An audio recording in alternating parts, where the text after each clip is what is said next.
நான் அந்த வீடியோவில் ஃபுல்லாக கண்டினியூ பண்ண முடியலை. ஸோ அதனால் இந்த வீடியோவில் வந்து இன்னொரு வீடியோவை எடுத்து உங்களுக்கு நான் போடுறேன். ஓகே, அம்மா அப்பா பற்றி நான் வந்து சொல்லிக்கிட்டு இருந்தேன். இது வந்து எல்லாத்துக்கும் தெரிஞ்சது. ஓகேவா? நான் ஒத்துக்கிறேன். வந்து உங்களுக்கு கல்யாணம் ஆகுது, உங்கள் மனைவி மூலமாக உங்களுக்கு புள்ள வருது, அந்த கஷ்டங்களை எல்லாமே நீங்கள் பார்க்குறீங்க. ஓகேவா? அந்த கஷ்டங்களை பார்த்து கூடவா வந்து உங்களுக்கு வந்து நம்ம அம்மா அப்பா வந்து எவ்வளோ கஷ்டப்பட்டிருப்பாங்கங்கிற ஒரு அந்த எண்ணம் வரமாட்டேங்குது. அது எப்படி தெரியல. வந்து ஈஸியாக எனக்கு வந்து என் ஒய்ஃப் தான் முக்கியம், ஏன்னா எங்கள் அம்மா அப்பா எனக்கு முக்கியம் இல்லை அப்படின்னு சொல்கிற நிலைமைக்கு தான் இன்றைக்கி காலகட்டம் இருக்குது. அதாவது 2 பேர்த்தையும் விட்டு கொடுக்காதீங்க. ஓகேவா? என்னை பொறுத்த வரைக்கும் எப்படின்னா வந்து உங்களுக்கு அம்மாவும் முக்கியம், அப்பாவும் முக்கியம், மனைவியும் முக்கியம், பிள்ளைங்களும் முக்கியம். ஓகேவா? இதுதான் வந்து இம்பார்ட்டன்ட்.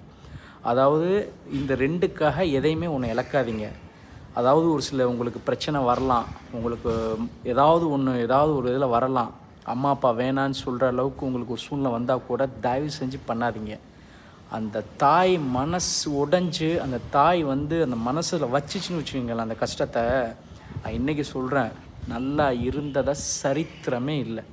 அவன் எவ்வளோ பெரிய உயரத்துக்கு போனாலும் எவ்வளோ பெரிய இதாக போனாலும் அவன் நல்லாவே இருக்க முடியாது.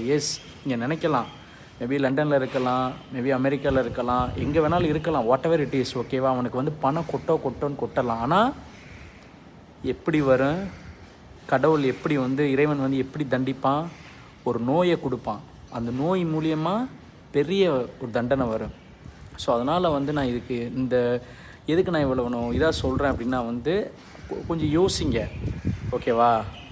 நம்ம அம்மா ஓகேவா, திட்டினா என்ன, பேசினா என்ன, அடித்தா கூட என்ன, தப்பே கிடையாது. சரியா? உன்னை பெற்று வளர்த்த அந்த மனுஷி, உனக்காக அழுகக்கூடிய அந்த மனுஷி, உனக்காக எல்லாம் பண்ணக்கூடிய அந்த மனுஷி என்ன சொன்னாலும் கோவம் வந்தாலும் அடுத்த நிமிஷம் போய் பேசி அம்மாட்ட ஓகேவாயிருங்க. மனைவியை பொறுத்த வரைக்கும் வந்து மனைவி சொல்கிற எல்லாத்தையுமே கேட்டு தலையை டிங்குன்னு ஆட்டாதீங்க. ஓகேவா? அந்த ஆட்டுற மாதிரி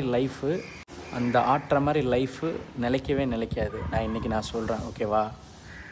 அதாவது பி ஃபேராக நடங்க, என்ன மெச்சூர்டாக நடங்க, என்ன கண்டதெல்லாம் தனக்கு தோணுனதை இன்னொரு ஆள் சொல்லி கொடுத்ததை வச்சு எதுவுமே கேட்காதீங்க. ஃபேமிலியில் சண்டை வரத்தான் செய்யும், நீங்கள் வந்து மேனேஜ் பண்ணி தான் ஆகணும். திஸ் இஸ் அவர் லைஃப், இப்படி தான் போகணுன்னு இருக்குது. ஓகேவா? அதனால் வந்து தாய் தகப்பனை வந்து கைவிடாதீங்க, அவங்கள வந்து சீண்டு கூட ஒரு வார்த்தை சொல்லாதீங்க.